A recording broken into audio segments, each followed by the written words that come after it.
Hey guys, welcome back to MDTV. My name is Mama Dinya and I'm your host, and today we have a very special guest. She's a content creator, an actress, a comedian, a nurse, a midwife, and she's been teaching everyone, all the girlies on TikTok, what to do in pregnancy and giving us all the tips and tricks. I'm so excited to have this conversation, and I hope you enjoy it as much as I did.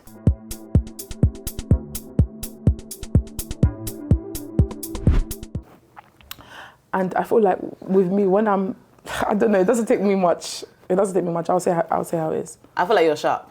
Yeah. Yeah, because you're Nigerian, right? Yes. Like, I have a Nigerian friend and she always talks about like Nigerians being sharp, and if someone else is not sharp, it kind of like annoys them. Mm-hmm. Do you feel like that? Yeah, like it's like rush up, like hurry.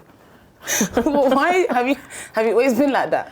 Yeah, but as in I'm more patient now. I'm nicer about it now, especially because of my job. But like outside of my profession, like general day and stuff, sometimes I like people to do things quickly and be prompt. It's okay, so obviously we're going to speak about that within the conversation, but the profession you're in and how you are, I always wonder, like, how does it work for you? Because obviously I feel like, I don't know, NHS, you have to be, not like a yes man, but it's just like, I don't know, sometimes it seems very... No, we're not. Like you're dealing with obviously patients and stuff, so there's a mannerism that you're supposed to have. But with you, I can tell that you're still very polite and respectful, but you make it very clear, like your boundaries and how people should treat you. Yes, especially my patients as well. Like I remember when I was a nurse, as a midwife one time, I went into a room and this lady was like, so you will have a good shift if you listen to exactly what I say. Were you just new? I wasn't new. And even if I was new, I remember looking back like, I know clearly you're not talking to me because it can't be me, but some nurses would have been shaking or midwives would have been shaking. I'm like, I will always treat women with respect as long as the women treat me with respect. And if not, we can always swap midwives, or we can always swap so that you can have somebody that will look after you in the way you want to be looked after. But I don't deal well with rudeness and stuff. So how did you survive, you know when you guys, what is it called?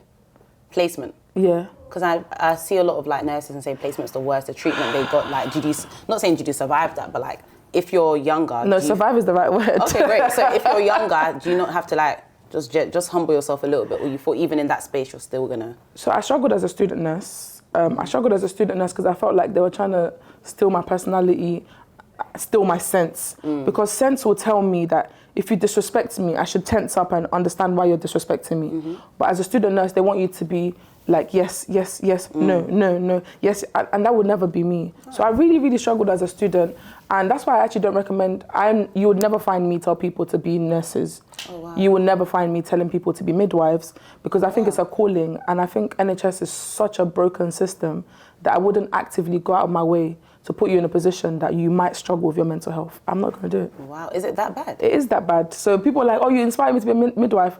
And I'm like, I hope there's more to me inspiring you. Because if you have other stuff inspiring you, then I will support you. I will be there for you. I'll be the best mentor you can have. But that I'm the sole reason you want to be a midwife, you will suffer. And you're saying that through your own experience, or like general, it's through my really experience, through seeing other people struggle in the NHS, nurses going on breaks because of their mental health. Because do you know how hard it is to go to work, be worked like a dog, and still feel like you're not doing much, or still feel like you failed? For example, this is your full-time job. You come to work, you've interviewed me, we've spoken. You feel like, oh yeah, that was a good interview. I've done my job. Nice. There's a sense of, okay, I've done my job. We've filmed. With nursing, you can look after 10, 15 patients, and you feel like you've done nothing, and you've done so much in 12 and a half hours. That's a horrible feeling to feel for years. So yeah, I shouldn't be negative though. No, definitely don't be negative, but it's your truth. It's my truth. That makes sense. And I feel like that's similar to like when you said to talk about passion, even with teaching. I feel like there's certain roles or careers in life, if you're not passionate about it, it's not worth it. It's actually not worth it. It's not like the money's much. That's what I'm trying to say. So when I see teachers, like, you really love children, or you really like to teach, because it's the money and what you do, it's not making sense. It's not making sense. So, okay, cool. So I want to segue a little bit to actually you. So who actually is Mama Dinya? Because I think obviously I don't know where you got the name from, so I want to elaborate on the name, and how would you obviously describe yourself for those who don't know who Mama Dinya is? Because that's your stage name or the name you go with? Yeah. I would say I'm very... You smile before you say something. Because I was going to say gentle, but then I was like, Elizabeth, don't lie. I feel like I'm very... I don't know what you would call it, but whatever position or situation you put me in, I just kind of vibe and I go with that. You can adapt? I can adapt. So I could be in a room and be doing my whole midwifery, helping women deliver babies, and I could be in a club shaking my bum. Like, it really just depends on what I want to do. So I feel like I'm very outgoing, outspoken, full of life. Yeah, I don't really like speaking about myself. No, but you have to. People, your supporters are going to watch this and want to learn more about you. So where did you get Mama Dinya from? Is it Mama Dinya? Yeah, so it was Mama because my nickname is Mama. Okay. And then I heard someone say like Mama Dinya or Shaba Dinya or something. So I was like, Mama Dinya. So I was like, okay, let me make my Instagram Mama Dinya. But then I spelled it wrong. So I ended up accidentally spelling it as Mama Dinya. And it just stuck. Okay, and does it have a particular meaning? Yeah, so like it means nothing in English, but in Swahili it means, like Swahili slang, it means, Mama means mother and Dinya means fuck, so it means motherfucker, yeah. Motherfucker? Like mom, when I found out it's because I was doing content and Kenyans were always in my comments saying, do you know what your name is? Do you know what your name is? And I was just like, what does it mean? And then someone DM'd me and were like, oh, it means motherfucker. Motherfucker, and you thought that I'm happy to have that name. I'm happy to have it because it's very on brand, like, because I look after women that have fucked. Okay, cool. So that's my That's a very interesting story because I thought literally was obviously maybe a name from like back home. No, it's not. Stuff. My mom didn't name me Mama Dinya. Okay, so how has 2024 been for you so far? Obviously coming to the end now, and do you feel like your year has aligned with the vision you set out? Were you intentional about this year? I was super intentional about this year. Okay. I remember saying that I don't want to have to work by the end of the year. Like, I knew I was going to keep working and keep supporting women deliver their babies, but I didn't want to feel like I had to. Okay. Which I achieved, thank God. Wow. That's amazing. So thank you. What do you mean? So you don't have to work anymore? So I don't have to go work for the NHS anymore. I still work. I need money. Whoa, but that's like, a big. In terms of having my own business and stuff, I feel like this year has been way more than I even anticipated it being. It's honestly been one of the best years. Wow. Work-wise, relationship-wise, God-wise. Like, I've just been so happy. I feel like this has been my happiest year because last year was not so great. But this year, you know when you had a year that wasn't so great and then this year made up for it? Maybe my one's next year. By God's grace. By God's grace, please. Whatever prayer you did, let's talk about it after. Cool. Okay, but wow. It's been a blessed year. I'm happy. I can't complain. Feel? It feels good, and the reason why I'm even expressive about, okay, I'm actually really happy is because I find myself in positions where if you do some things, I don't even celebrate my wins, but this year I made sure to celebrate my wins. That's so good. Like I did bumps and brunches. I don't know if you saw, it was a brunch for the pregnant women. As soon as it sold out, I made sure to go out to celebrate. Any little win, I was just celebrating, and it changes your mindset because every time I'm doing something or I achieve something, there's always something else that I'm doing or hoping for, and that stops you from celebrating that. Like the me of now, where I am, like if you told me that last year, I'd be like, really? Like what? So I'm glad, I'm blessed. It's been a beautiful year. I cannot complain. Wow, God, please. Please. You know, that's so good because I'm someone like, I will never celebrate anything. Like, to me, it's just, I feel like, well, I'm supposed to be doing this anyways. What's there to celebrate? But I speak to people and they're like, celebrate your small wins because then again, you're always going to be in the same cycle of just keep going without actually sitting out, wow, that was good. Like, maybe I hit 1,000 followers. That's still a milestone to certain people. You should definitely do it. And what I would say you should do is in December, what I always do is sit down and I write my plans and stuff. Because then at least if you tick it, you're like, I did it. So I'm always... So how much things have been ticked? Not all, but maybe like 70% has been ticked. So I'm happy. Yeah. I'm not complaining. Wow. But yeah. That's amazing. So I want to segue back to your Snapchat story times that we were talking about earlier, because I feel like for a lot of people who may have known you, they probably knew from there, obviously your close ones. How was that like? Were you posting on stuff like funny story times? Because for me, you're into comedy, acting, theatre. I think, do you sing or no? Yeah, I sing. You sing? Yeah. So let's talk about Snapchat. Yes, I was going to say, let's not go about singing, but...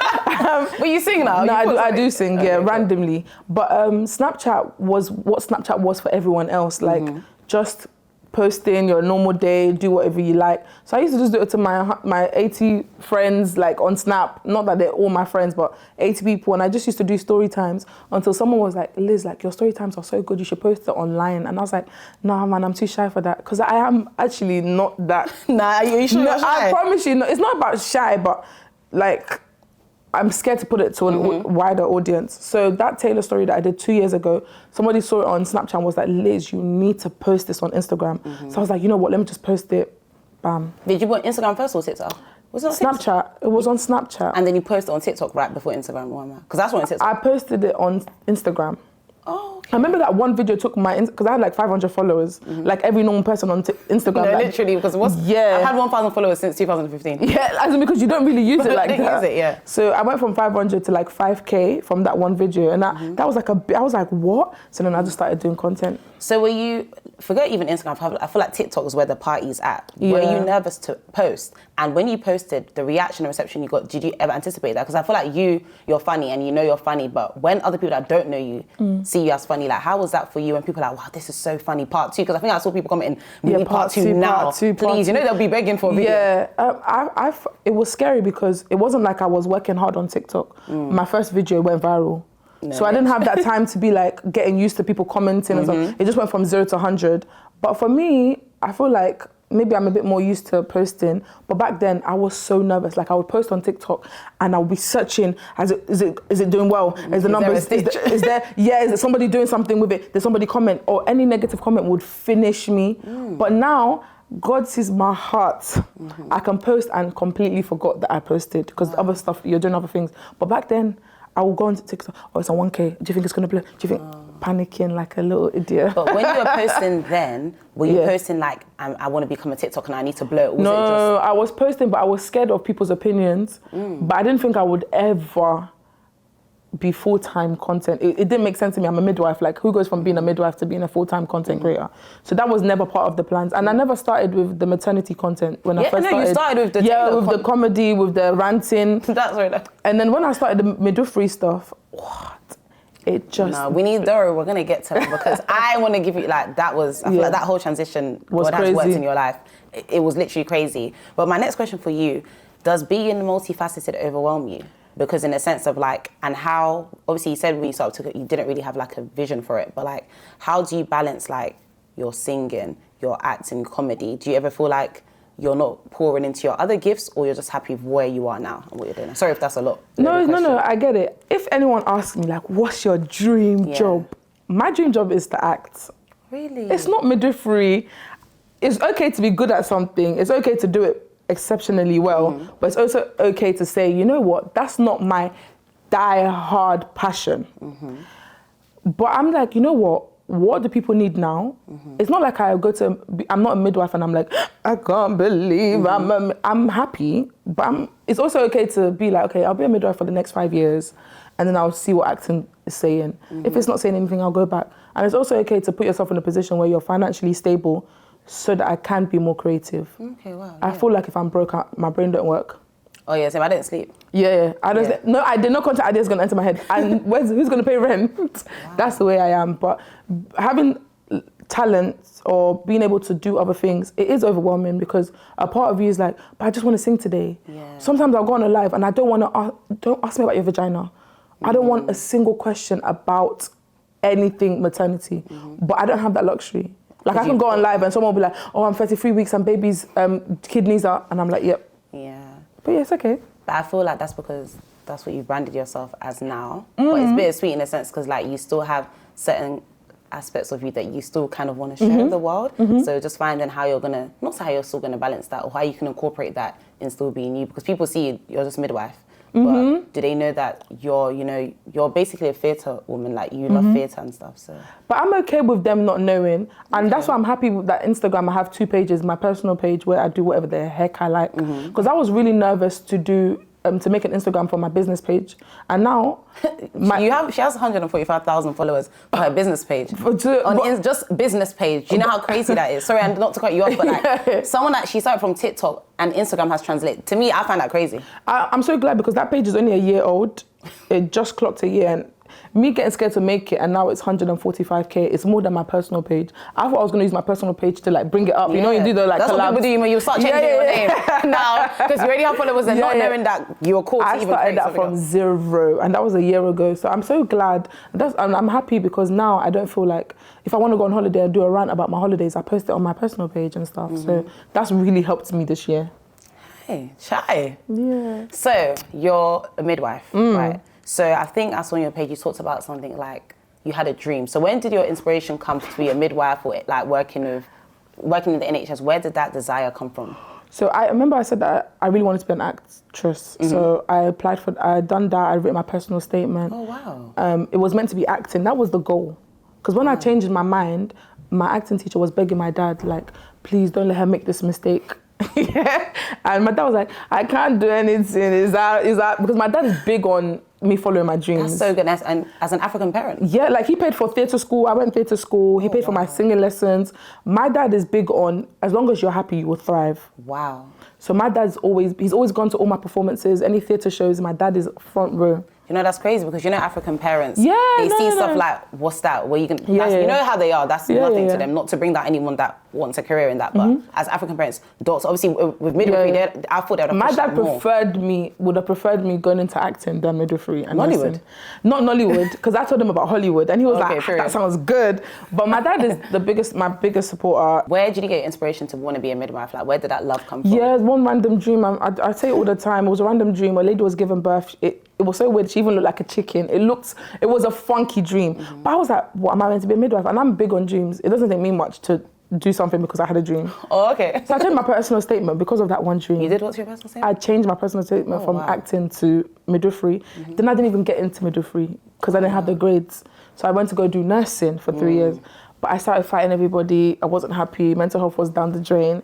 I went back to school to study for another couple of years to be a midwife. Wow. And 5 years later, we're here. Okay, so how was studying and stuff, being a midwife? Like, how was the study aspect of it? Studying to be a midwife was fine for me because I'd already been a student nurse, so I've already gone through the bullying. I'd already gone through, you know, just... Bullied by who? Bullied by... Student nurses get bullied, I'm not going to lie to you. Really? They get bullied. People, if you ever have a friend that's a student nurse, you need to check on them. I'm big on that. No, I'm serious. Like, if you have any friend that's a student nurse, a student midwife, in medical school, check on them. Okay. I'm dead ass. Like, check on them. So because I'd already been a student nurse, I'd already gone through that, so I was a bit more confident as a student midwife. So I was pretty chilled as a student midwife, and where I trained, they were lovely to an extent. Apart from a couple, I had to let them know that not me. But yeah, apart from that, it was good. So what experience happened 2 years ago? And you posted a TikTok about this. So what's that song, Praise the Lord? Praise you know that song? And you were dancing. I was thinking, you seem like, thank God, God has, you know, yeah, because my enemies have failed. Because what happened 2 years? Do you want to talk about it? I don't mind talking about it to an extent, because I've not actually publicly spoken about it myself. But I remember 2 years ago, I was going to quit midwifery. And the reason why I spoke about it then is because I was flown out to teach people in Canada, pregnant women in Canada. So I was just like, it was just a big change of, I was going to quit and now I'm getting flown out to teach. Yeah, no. But 2 years ago, it was just a massive issue with a lady that we were looking after, and baby came out very poorly. And I think a lot of people knew that baby would come out very poorly. And no one was coming into my room. No one was coming to check on me. And midwifery is the kind of thing that you would go around and check on each other. And I remember, like, if you press the buzzer, not the emergency one, but the normal one, no one wanted to come into the room. Damn. And I deeped, I was like, something is funny. You know, you just sense that something is funny. So my manager came in. She's my manager now, but she wasn't manager then. She came in, she was checking in on me, she supported me, delivered the baby, had to resuscitate baby, do everything we need to do. And she didn't tell me till like 2 weeks before I posted that video. That's why it felt fresh in my chest. That fresh in your chest is crazy. Yeah, it felt fresh in my chest because I remember, like, because I spoke to her and she was like, she's not gonna lie, a lot of people were just telling each other, don't go into Lizzie's room, don't go into Lizzie's room. And back then, it's very, if you're confident, it's not, they don't like it. If you're not struggling, if you're not like, oh, midwifery's beating me up, if you're not, they feel like they need to humble you. You can never humble me. Like, I have to choose to humble myself, but that you will put yourself in a position to say, I'm going to humble Elizabeth. For that, I will never be humble for that. Wow. So let me choose myself to be humbled. Do you get what I mean? No, so I hate that. And what I do love is the fact that I have God and the fact that I'm disciplined. And I tell people that it's God that saved you. God saved you because I believe in God and I'm trying to be more patient. That's how God saved you. How can you... Yes, I'm big on that. Like, God saved you because I believe in God. Because if I didn't believe in God, I would have finished you. Wow. Yeah, verbally so that No, the way you speak, I think you're wow. But I love it. Like it's. Thank you. Wow. I feel like it's so trauma. serious? It's trauma because you know, like when NHS or when your workspace has beaten you up, you just tense up. Like it's tiring because I want to be looked after. I want to feel like I can chill and relax. But when managers want to finish you. Yeah, and I speak for a lot of people because I get a lot of DMs from nurses, midwives. Oh my gosh, you're speaking up. You're saying our story, but they don't have the confidence to come out and say it. But I always tell people that the reason why I said that is because if, God forbid, I lose my job today and I can't be a midwife, I have a source of income. Like I don't have kids. I'm not stressed out. It's not like I'm. But you know, you have 3 kids, 4 kids. This is your source of income. There's nothing else. You'll be finished. But I'm happy for you to tell me, and I'll expose it online. Oh my God. Do you feel a sense of responsibility in the field that you're in now? Because from when I watch your content and I look at the comments, there's a lot of women, they feel a sense of closeness to you. I've seen women comment that I'm not pregnant, but I'm coming to you. Yeah. Oh, I love you. You're so amazing. Please help me out. Like you've built such a community, and I've actually like watched you grow. Like I see your content, I follow you, and I think it's amazing what you're doing. But it's so crazy to see how much people trust you so much, who have probably not even met you. So do you feel a sense of responsibility, especially with the content that you put now? I do. It goes through a lot more now. Like if I ever want to do like a teaching video, it goes through my manager to make sure that it's actually proper, because I feel like I have a lot of women that trust me and a lot of women that are happy to just take whatever I say. That's why I'm even like with brand work, I've lost that. I remember saying I lost that on thousands. Yeah. Because if a brand ever promotes something else that I don't agree with, I don't work with the brand. And I'm big on it because it's different if I promoted something and all you did was lose money. But it's different if I give you something or promote something that can harm you or harm your unborn child. True. It's too big of a deal. So I'm very happy to have integrity, say no to those things. And I feel like God is amazing in a way that the money will come back. Yeah, and because you're being true to yourself. Yeah. And it's preventing people from being harmed in the future. So you start off on TikTok, you're putting these videos out, and I think you're still doing like funny videos, right, for a sec before you transitioned into posting content to do with midwifery. So what made you think like, you know what, I'm just going to post midwifery content? Because you know when people start on like socials and they're just funny and they go, okay guys, well I do hair on the side now, can you guys all follow me? Yeah. You start, don't go down. Drop down. Start to drop because everyone's thinking, well, babe, we don't know you for that, like, we know you for this. So what made you think, okay, cool, I'm posting videos, people are laughing, they like me. To me, you're likable, and I feel like you seem very like, when people watch your content, it's like they know you already. So what made you think, okay, I'm gonna start putting my midwifery content on TikTok? And when it blew up, how did you feel about that? So the reason why I even started Mama's classes on TikTok was I was in my sitting room one time, and I swear, like I just felt like you know, your intuition, your spirit, like I just heard like, okay, you have all this following, but you're not doing what I called you to do. Because remember I told you that I had a dream to be a midwife. Yeah. So then when I now had this page and I heard that I'm not even doing what I was called to do, I'm not even sharing the knowledge with the people that I have. That day, when I heard that, I ran upstairs. I remember I wasn't wearing a bra, I wore a bra, creamed my face, put lip gloss on, so went to the corner of my sitting room, and I did my first ever Mama's Classes video saying, hi guys, welcome to Mama's Classes, blah, blah. And my honest belief, and I will hold this forever, is that the speed in which I heard that and I followed God's instruction, I feel like that's why it worked so fast. Wow. And that's why I made money from it so fast. And that's why the page became so successful and how I'm becoming so successful, because never has God spoken to me and I run so fast to do something. So I was like, rah, I need to be running fast. I run fast. Like, that's what you're saying, but because do you get what I mean? And I remember thinking in the back of my mind that, but this is not gonna bang like my videos. My funny videos I don't think was gonna put me out of work or as in allow me to come out of working. Midwifery, the level of, the source of income, you can't even, you're the ones you can't even talk. No, but I can tell. Like, because sometimes you'll see someone's content, you see the view like, no, we know there's deals here. We know there's people that are looking at you, like, we're gonna speak obviously about Netflix, everything. Oh yeah, that was good. You're doing things, right? Yeah. So it's just like, what was the reception like? It did well. It did well, but it was, the first video did like 100K or something like that. And I was like, you know what, it's not bad, I'll keep going. So I started doing it every Thursday. Okay. Then one random video hit like 5 mil. 5 mil. And that boosted my following. Okay, cool. And it went from 100K to like 300K. And I was just like, because sometimes it just takes one viral video. Even my Instagram, I remember celebrating. That's why you should start celebrating, Mariam. I celebrated my 10K followers on Instagram for Mama's classes. And then I did a viral video maybe a week later, and within a week I was on 50K. And that one video brought me 40K followers. Oh. And then within 6 months I was on 140 something K. Okay. And I'm just like, and I tell people are like, oh, what did you struggle with? I didn't struggle. Oh, wow. I did not struggle with content. I didn't struggle. God. Because I feel like I had the intuition to start this thing to teach people. So when people say, oh, what are your challenges? I don't have much. That's crazy. I'm probably not the best person to speak to in terms of, oh, what was it like? What was it? It pretty much was fantastic straight away.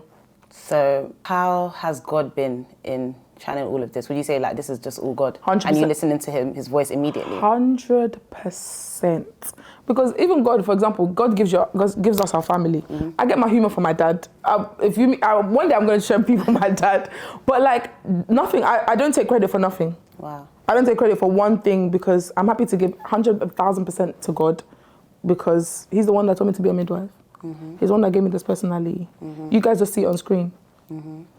So yeah. So how does it feel to be able to still stay true to yourself and being Lizzie, the funny girl who just has jokes for days, and being the midwife? Because it's amazing. I feel like some people that create content, they might kind of have to tweet who they are, change who they are, but you've just been yourself. And people have just loved it. And you said, okay, you love me. Let me show you what I do to make money. You also love that. So then how does that feel that you can just stay true to yourself and do whatever? Because that must feel like liberating and just... I feel like my best compliment, is when my friends see my content, like and say, oh, this is how she is, like this is not this. Literally, God is my witness. She's like, Mariam, but this is how she is. Like, it doesn't really shock me. She said it should have always been this way for you anyway. Like, I love that.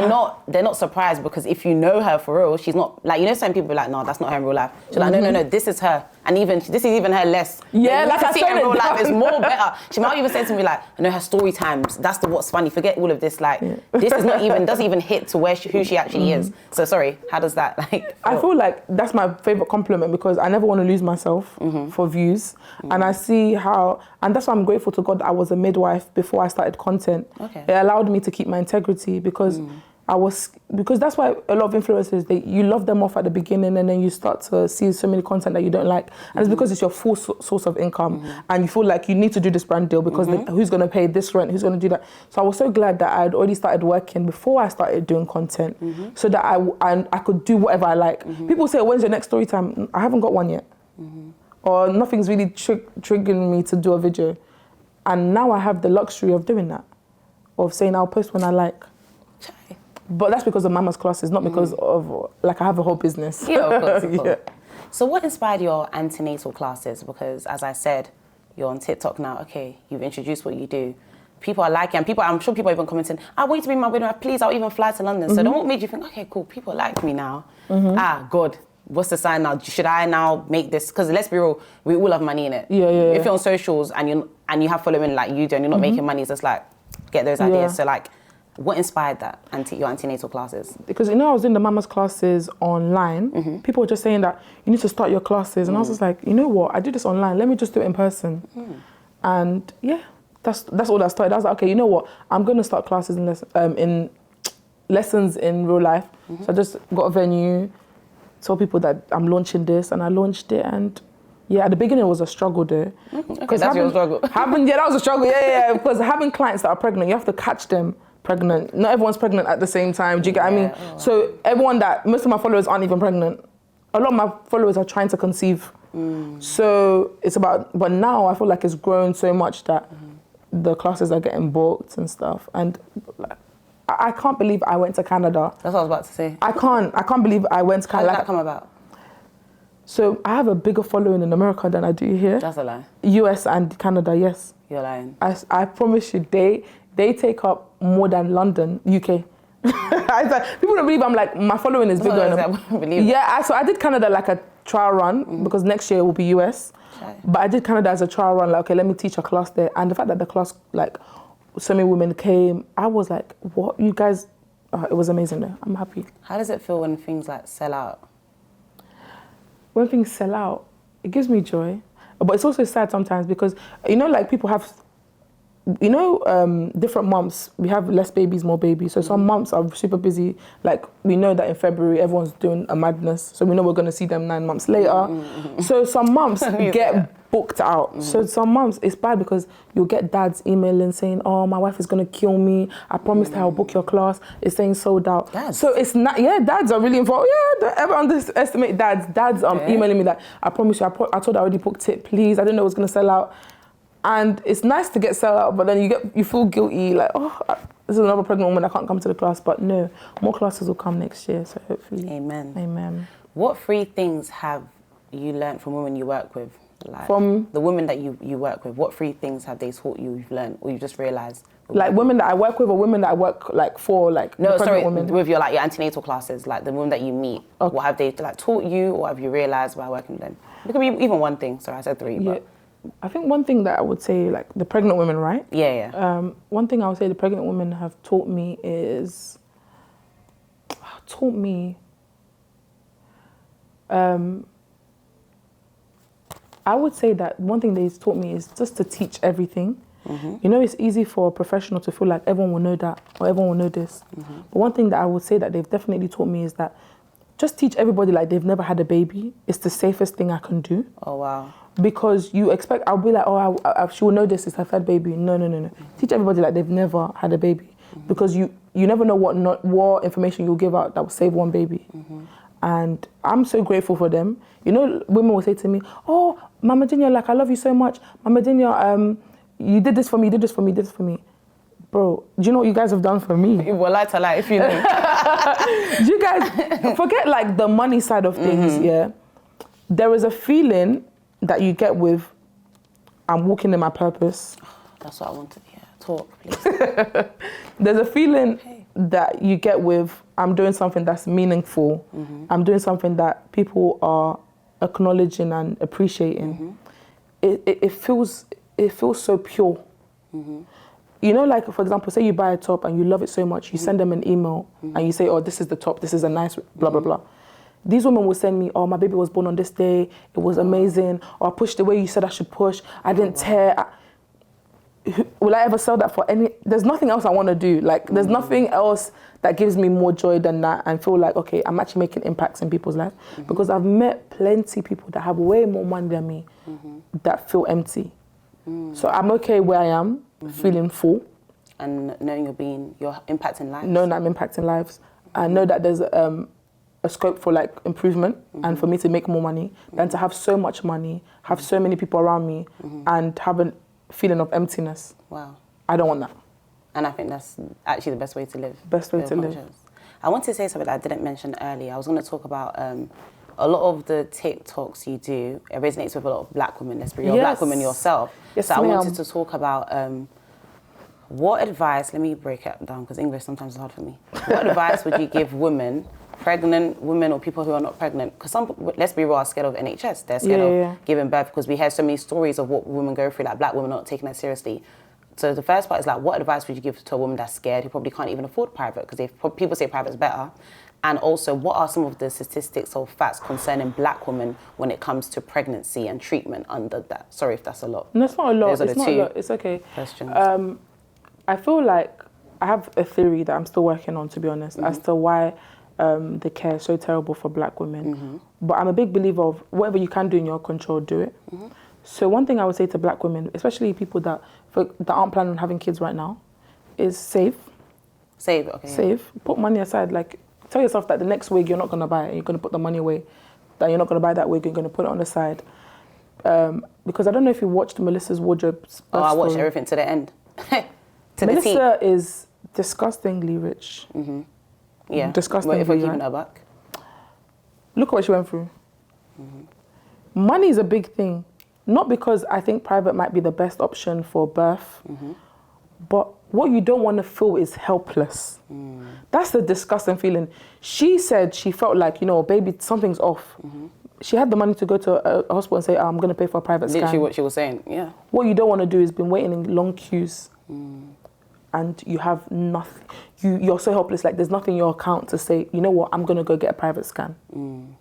So I would say to black women, one thing, especially those that are not looking to have babies right now, because one thing I've seen with the white women that I look after, they don't really enter into pregnancy accidentally. They plan it. They know that it's kind of like an they know that this is gonna take money from me. Wow, they don't crazy. They don't just go into it and say, "Oh, I'm pregnant." My white clients, wow, they don't play. Talk about that, yeah. My white clients don't play. Like, they have planned their pregnancy. They know that there's money to be paid for these things. That's one thing. Another thing is educate yourself.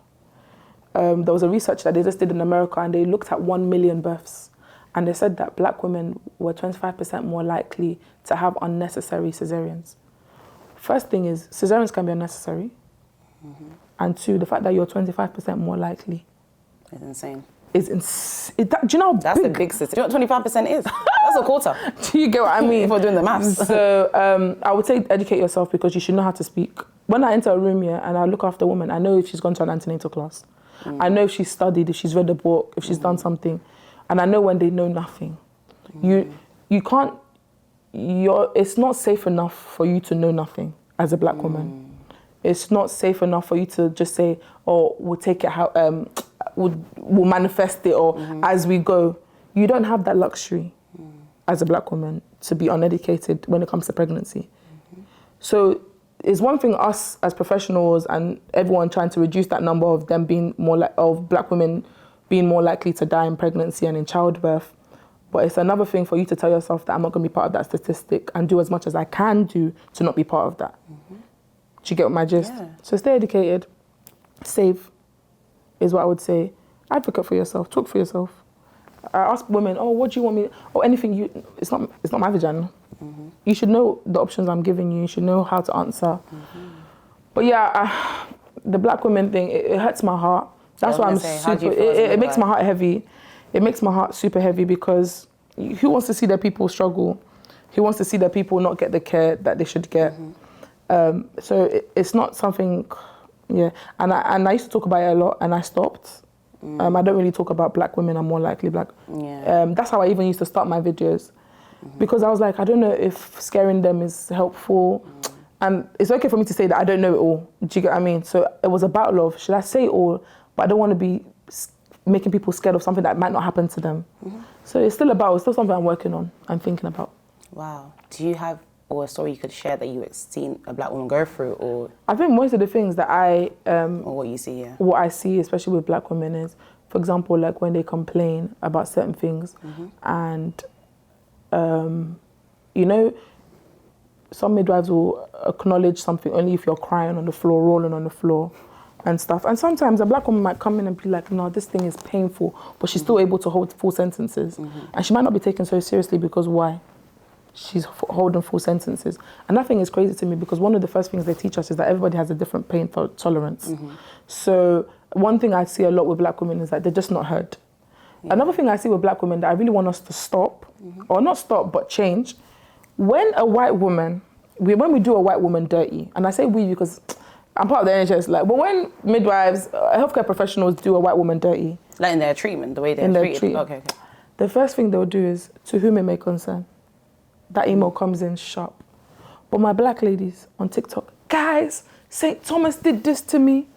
Do that, but did you send an email? Did you complain? You know, black people will rant and then we calm down. We don't like, we're like, "Oh, keep a step in." When it comes to your health, Professionally, for your sake, for the people that will come after you, never keep it stepping.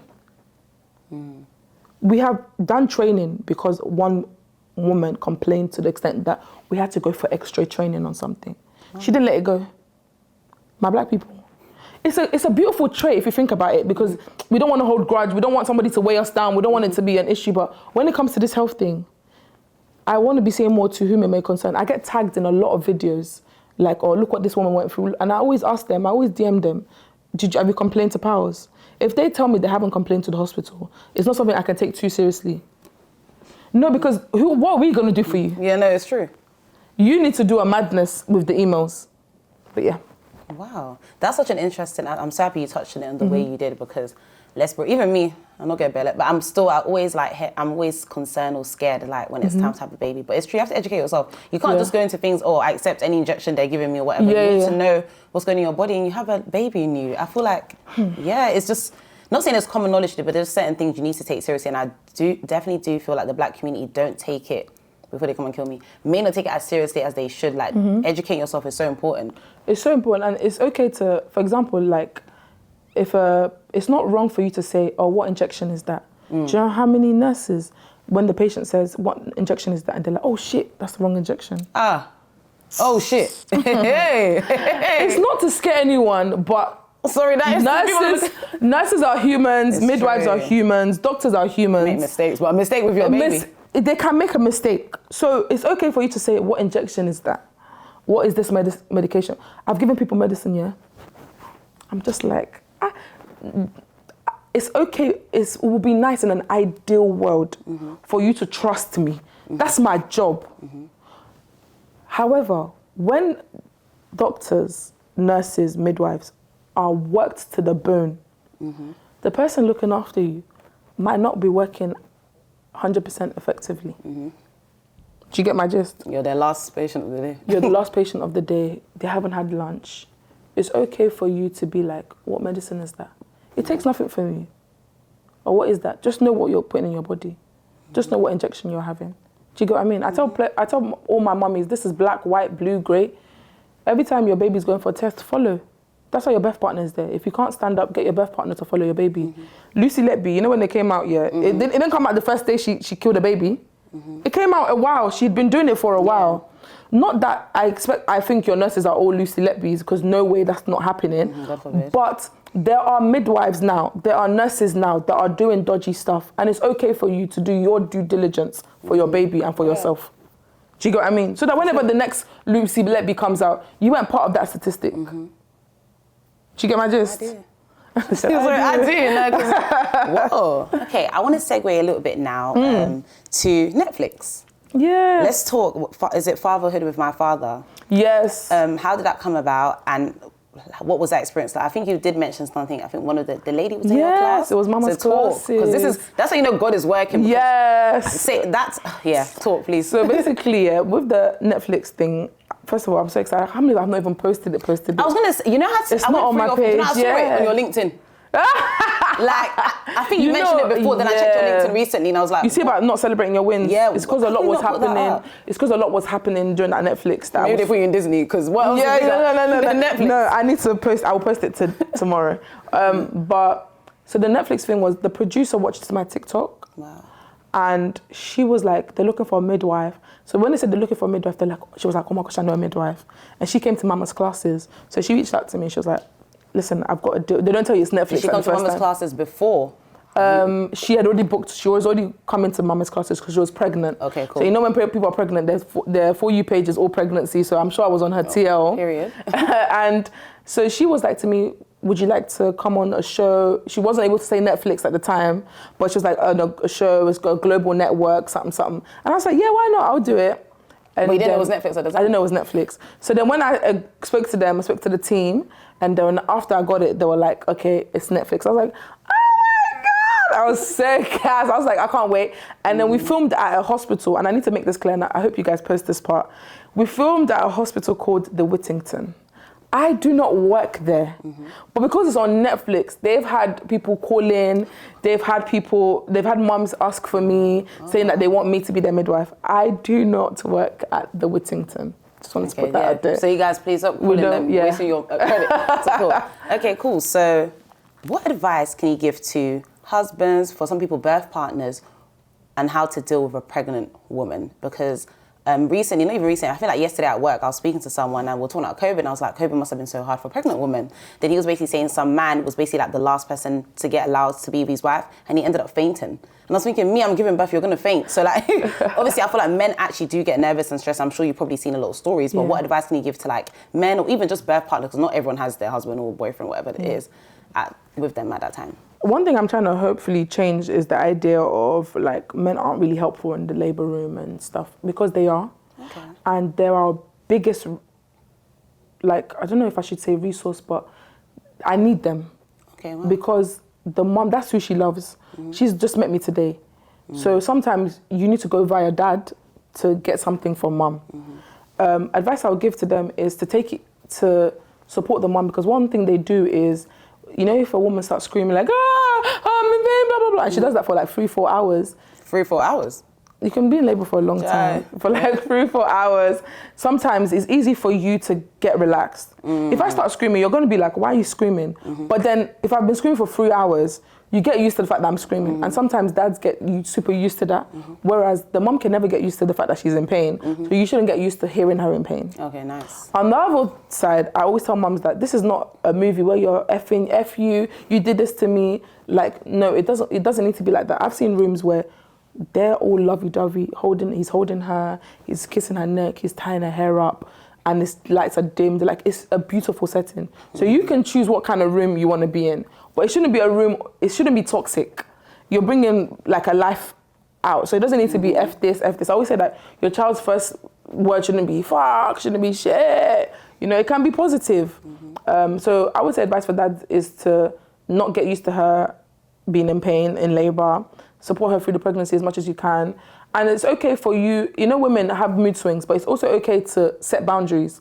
I say this, you're pregnant, yes, you're gonna have mood swings, yes. Don't be disrespectful. You can't use your baby, you can't use your pregnancy as a means to disrespect your husband, as a means to disrespect your boyfriend. Good that you touched on that point. It is massive, and I feel like sometimes a lot of women use that as now I can say this, now I can say that. It's okay to acknowledge that you must love this person to want to bring to have a child with them. So it's also okay for you to, yes, your emotions will be here, there, and everywhere, but it's also okay for you to speak in a respectful manner. And I think that's one thing that gets lost is she's pregnant now, you're a dickhead. No, it doesn't work like that. Okay, well, it's really good that you said that. Yeah, it's really good that you said that, because I feel like, some men are told that they're useless, and some men actually don't even really know what to do in the bathroom. So thank you for addressing that to those who may need to know. Let's move on now to brand deals, because with what you do, we have a lot of followers, a lot of people that watch you with your watch time. How does it feel now when you get brand deals, and how do you stay authentic to yourself when there's big money involved? So with brand deals now, thank God they're coming a bit more. It's hard because I only like specific brands. And sometimes I reach out to these brands because I'm like, I love your stuff, let's work together. So that's been helpful. And I think a lot more coming next year, because these things, we talk about them way in advance. So campaigns for next year, I'll be doing that a lot more. Stay authentic to myself, because like I said before, I'm not trying to advise anyone to take anything or use anything that's not helpful or that is dangerous. But yeah, I'm really excited about the brand deals. I don't want that to take over my content though. That every video you see is an ad. Exactly, this ad, Johnson, ad. So I always tell myself that for every ad I do, I must like repay them with content, and then I'll give an ad. And that's what I tell I have an amazing following. Like, they will support me. Oh, I see. That's what I knew they will support me. So I'm always big on, I give you guys content. When I do my ads, support. Just make, I purchased this. This was so great. Yeah. You know, you get ads and people be like this, get the bag. You have to be saying, oh my gosh, that nappy was amazing. Like, we're so excited about money that we were coming to get the bag. I'm like, tell me when to go and buy the products and show me, put pictures in it. Do you get what I mean? But yeah, I'm excited about the brand deals for next year. Okay. So how do you deal with negative comments if you get any? Because I feel like you're very sharp, and I know that you can really give it to someone, especially in the industry that you've been in. So how do you deal with negative comments if you got any? I don't get much. You don't get much? No, okay, I don't get much negative comments. I get people that have different opinions, and I feel like we always say it in a positive manner. One thing I always stop and I caution on my comments is when people judge other mums or disrespect another mum, then I'll be like, I'll delete their comment or just, do you get what I mean? But that I get a lot of negative comments, not much, I would be honest with you. Okay, cool. Yeah, that would make sense for the type of content. But I'm happy. Yeah. So I can't complain. But if I was to get some, I probably would delete them. But let me tell you one thing I do. So I have Mama Dinya on my personal page. Mama's Class is my business page. If someone does a madness on Mama's Classes, it's unprofessional for Mama's Classes to respond. So I will go on my Mama Dinya page. I'm going to let you know, because that's me. Okay, that's me. But Mama's Classes won't respond. We're professional. Okay, that's But fine. Mama Dinya, I will tell you, are you okay? So yeah. I wanted to ask something earlier. How do your family and your friends respond to, like, you now and everything that's going on? And how does that make you feel? Are your friends supportive? Is your family supportive? And did you always, like, when you start to get into it, did you envision this for you? So let's start with like the friend support family. So my friends are really supportive. They're so used to it. They're used to, like, if I get stopped and somebody wants to like people, as they should. 300,000. Someone has to. No, like, listen, the community is amazing. But if someone stops me or somebody wants to talk, or if a pregnant woman's like, oh my God, they're so used to it now. Family super used to it. My mum will call me, she'll be like, Elizabeth, you've not posted in a while. Elizabeth, what's it called? You didn't do the story time one. That's my mum, by the way. So no one's not supportive. Everyone's supportive. Everyone comments as they should and repost as they should. Like, my friends haven't gotten used to my posting.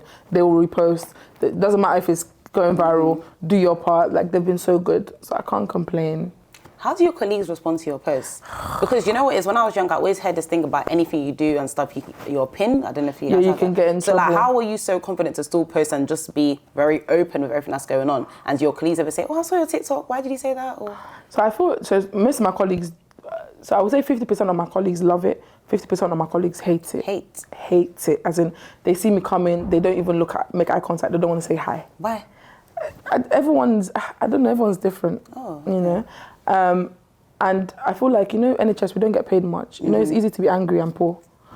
Like, when you need to stop saying these. Why do you speak like that? Because it's the truth. If you're poor, it's easy to be angry. Fair, it's true. What was I going to say? Colleagues, half. Some hate it, some love it.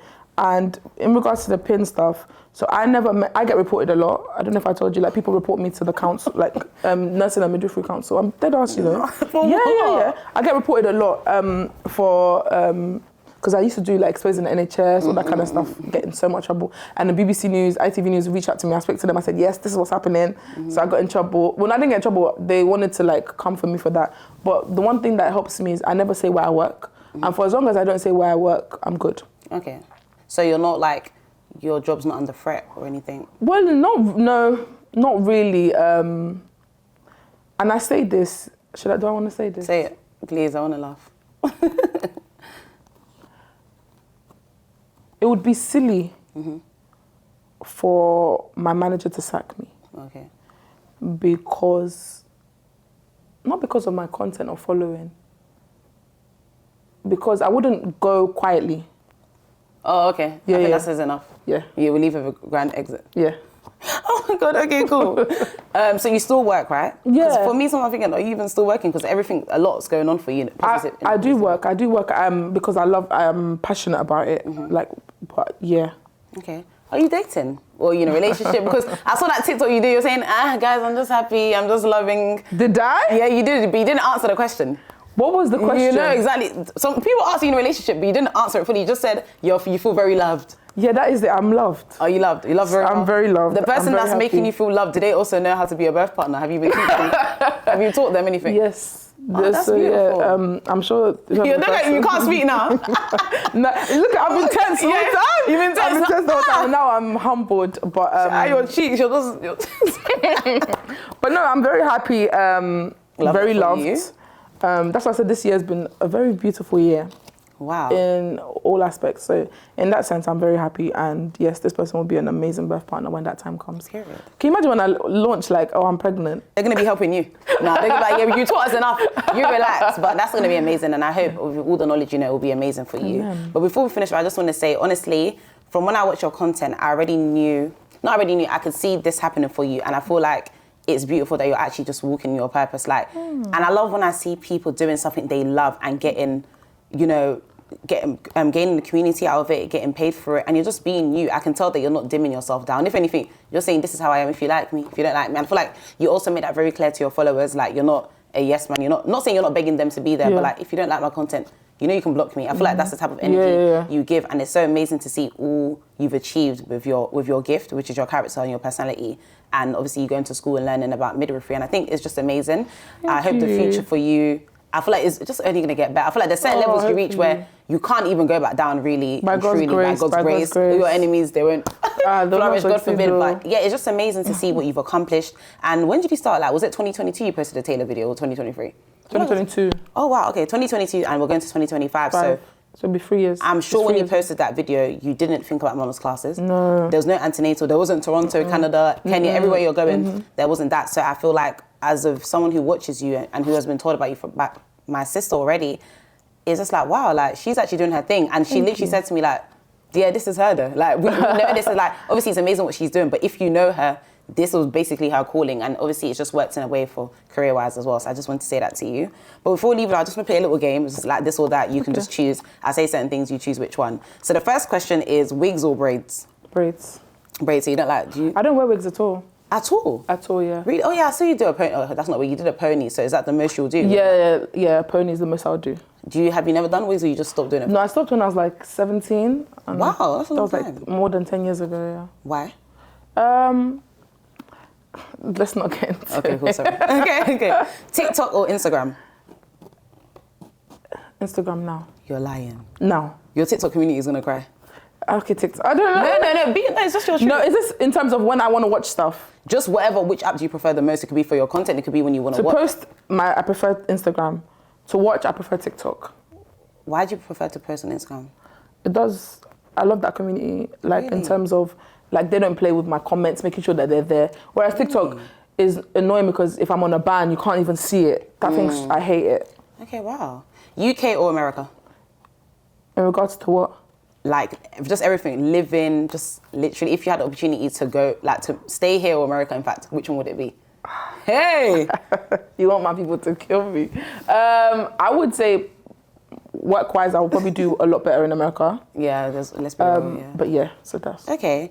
Would you rather a loving poor man or a stingy rich man? And a stingy rich man doesn't mean he doesn't give, he's just stingy. So you might get out of him, he might just screw you. A loving poor man or stingy rich man? And I would rather a loving poor man that will get rich. Okay. It didn't say we'll get rich, it just said loving poor man. Yeah. You can't be with me and be poor. Okay, nice. So is that the effect you would have? Yes, by the grace of God. Okay, very cool. Okay. Go into the future or back to the past? Go into the future. Why? The past is the past. Okay, fair. Nursing or midwifery? Midwifery. Why midwifery?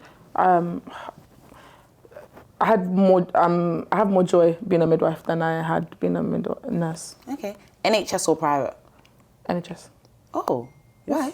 Most of my clients, most people that need my help are in NHS. Oh, that's so nice. That means you're such a good person. It's okay. Moving on. No, because honestly, I was thinking that's a private. Okay, cool. Are you a choose peace person or confront? Confront.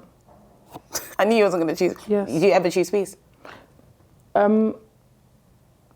I can, but I feel like when you confront, then you can at least discuss it, and then it's actual true peace. But choose peace, it's in your chest, you're pissed, you hate the person deep down. I'd rather confront. This is not even a question, but I was going to ask, do you feel like you get in a situation where people provoke you a lot?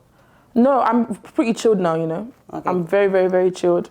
I choose, I'm just no one really stresses me, if I'm honest. Okay. I'm in a happy space, yeah. Yeah, the blessings are coming. Night in or night out? Oh, night in. Oh. Really? You don't like my content creator friends, yeah, they hate me. Why? I don't go anywhere. They'll be like, oh, the awards, did you get the email? I'm like, yeah, I got the email that you come. I'm like, no. But why wouldn't you go to awards? I love being at home. Really? But next year I'm going to come out a lot more, so yeah. You have to. Okay, this one, let me not even ask because I basically already asked that. A check from the NHS or a check from your TikTok brands? Check from my TikTok brands. Are you crazy? Can it compare? A check from a TikTok brand could be maybe 3-4 months of work of NHS. Hey! For a 50-second video. Hey! Is that what they've been emailing you? No, I'm just saying that's what it could be. Is that what they've been emailing you? I said that's what it could be. The way you said that, are you mad? No, check from NHS. What could it? What does the future look like for Mama Dinya? Because I know 2025 is going to be crazy. So what does the future look like? Do you feel like you eventually just stop being a midwife? No. I don't feel like I'll ever stop being a midwife. But I do feel like Mama's classes will be a bigger organisation. In what sense? And do more classes, number one. I feel like Bumps and Brunches, we're doing a staycation next year. Instead of just a brunch.